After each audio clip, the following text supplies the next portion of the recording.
Yo tout le monde, c'est Maxolo, j'espère que vous allez bien. Aujourd'hui on se retrouve pour une toute nouvelle vidéo les gars. Et aujourd'hui on se retrouve pour un tuto.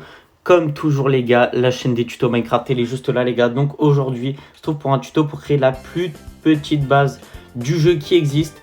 Donc voici à quoi ressemble la base de l'extérieur. Et aujourd'hui je vais vous montrer donc tous les blocs qu'il vous faudra. Il faut exactement 8 blocs, donc ils rentrent tous dans l'inventaire. En survie c'est assez simple à faire, c'est plutôt une base temporaire si je puis dire. Donc vous voyez, il y a tout qui est accessible. Alors, ça sert à rien de vouloir copier maintenant. Je vais vous faire le tuto de A à Z, les gars.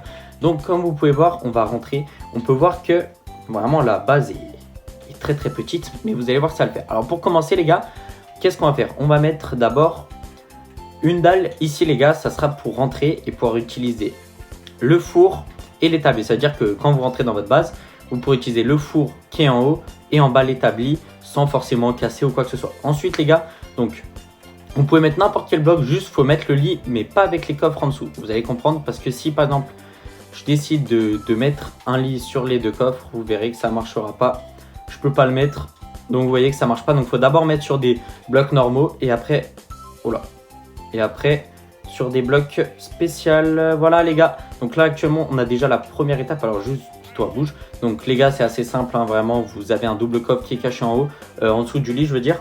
Vous pourrez stocker, faire cuire, etc. Donc c'est assez simple pour l'instant. Alors maintenant, on va passer à mettre la porte. Donc il faut bien regarder dans la direction opposée pour que la porte soit encastrée dans le mur. Alors là, on va s'accroupir et en mettre deux ici. Ouais, deux là. Ici, on va en mettre un aussi, un. Et là, ici, on va en mettre deux. Donc à partir de là, on a les murs, entre guillemets, parce que ça prend très très peu de place, les gars. Alors qu'un bloc normal, on va faire la comparaison. Ça, c'est un bloc normal et ça, c'est... Voilà, les gars, on voit vite la comparaison, comme quoi c'est beaucoup plus petit. Ensuite, hop, on va mettre deux petites glaces pour voir à l'extérieur un petit peu.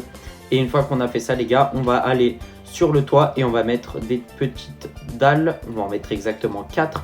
Donc, pour ce build, il faudra... Hop, 1, 2, 6, 10 trappes. 10 trappes, les gars. Une porte, 2 coffres, un établi, 2 verres et 5 dalles et un four, etc. Vous pouvez aussi personnaliser, c'est-à-dire vous n'êtes pas obligé par exemple de mettre un ici et un établi, bien sûr que non, vous pouvez mettre ce que vous voulez, ou si vous voulez mettre une table de cartographie, vous pouvez. Donc voilà les gars, le petit tuto, on se retrouve bientôt pour un tout nouveau tuto les gars. Je vais bientôt vous montrer comment faire cette petite base plutôt sympathique qui est encore plus fonctionnelle que celle-là. Celle-là c'est vraiment une base de remplacement. Bref, salut à tous, c'était Maxolus les gars, à la prochaine, à plus.